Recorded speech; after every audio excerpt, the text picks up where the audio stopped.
Tes no sa liwat no, bali ari ta diliwat kay nung Arnel. Dilatore nang no. Oh, shout out sa mga Dilatore family da sa mga brad ko da kag mga ka-close friend ko da sa Boracay, sa Maliaklan, mga Dilatore family ari dili nung Arnel Dilatore. Basi kilala niyo ni ng mga Dilatore family ta sa Aklan. Shout out sa inyo mga brad ko.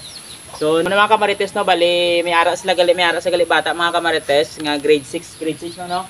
Laki. Ang bayi na. Bayi. So may grade 6 ang babae, graduating subong. Isa ka grade 4. Ang grade 5 na si Arian. So Arian babae man. So isa ka grade 5 babae.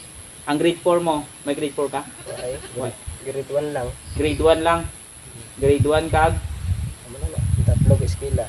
Ang abot ko ara sa So bali ang babae ang grade 1 mo ano laki na. So isa ka grade 6 babae, isa ka grade 5 babae, kag isa ka grade 1 lalaki, kag ang agot mo lalaki man.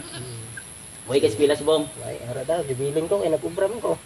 So amo man ang kamarites no, kada maglakat sa mga kamarites gabilin niya lang iagot kay siyempre wala man sa bilinan.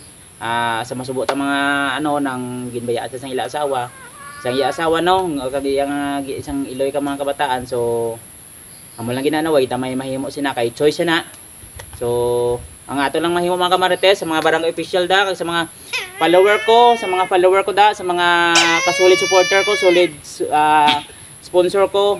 Basi may mabulig ta ari ko subong de kay nung Arnel.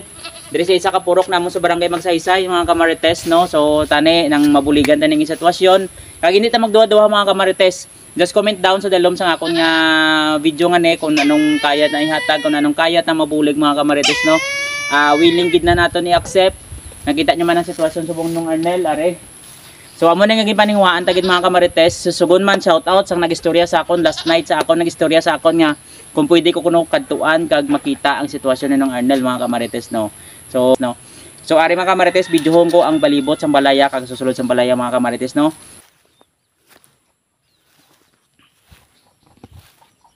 So mo na mga kamarites ang dingding, may mga buslot pa gani man, inanlan tagid sa anan. So wali ang duta nga ni mga kamarites nga inatindugan sa iya balay, hindi niya nagayo lang sa iya amo. So sa kilid sa pa ning iya balay, so ara sa pa kita nyo man ang araw. So may time ko no mga kamarites ligan nga pagbaha. Dire kita sa tubig. Dire sa tubig pagbaha. So ginhimo iya sang iya kabataan na naog sila, ginhigot nila ang haligi. Pakadto to sa kahoy nga na sa kahoy nga na ginhigot na naog sa sang iya kabataan kaya rin sa pao dako gyud man nga tubig sa paalin sa babaw to. So wala dito ako nagagay kag gina mga kamarites no. So mani nga sitwasyon then gatig-an sa subong mga kamarites Yes, kuya mga estudyante, tatlo kabilog ng estudyante yang ga-eskwela subong sa elementary. Ara man nakita nyo man mga kamarites ang sitwasyon no. Kaganga mo na bubong gid sang kay mag-ulan gali ka tubod. Na ara nakita nyo mga kamarites no. So sa liwat sa akong mga solid supporter, solid sponsor ko da sa willing magbulig no, just comment down below or pa PM sa akong direct kay na makaabot kay nung Arnel Dilatore sa liwat no. Mga barangay official da, bikin naman. So liwat no. Yon. So mga kamarites, abang-abang mga kamarites, ang more sa tanang update ko ay fokusan ko ni si ng Arnel. Sa liwat, sa solid sponsor ko da, sa mga solid sponsor ko da, solid supporter ko da.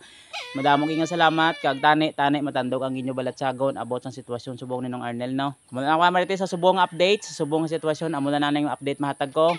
God bless you all.